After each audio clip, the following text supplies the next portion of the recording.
আজ আমার শখের বাড়ির ছাদ ঢালাই। সো হ্যালো এভরিওয়ান, কেমন আছো তোমরা সবাই? আশা করছি সবাই খুব ভালোই আছো। আমি তোমাদের বর্ষা নিয়ে চলে এসেছি নতুন একটা ভিডিও।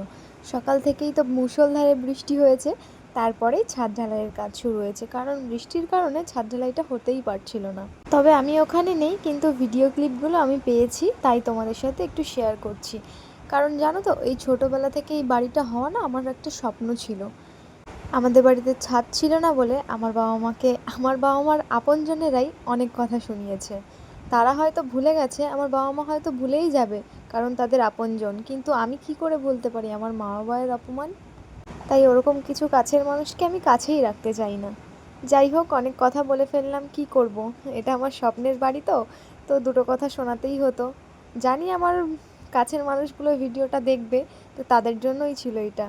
আর ভিডিওটা কেমন লাগলো সেটা কিন্তু অবশ্যই কমেন্ট করে জানিও। তাহলে চলো আজকের মতন টাটা।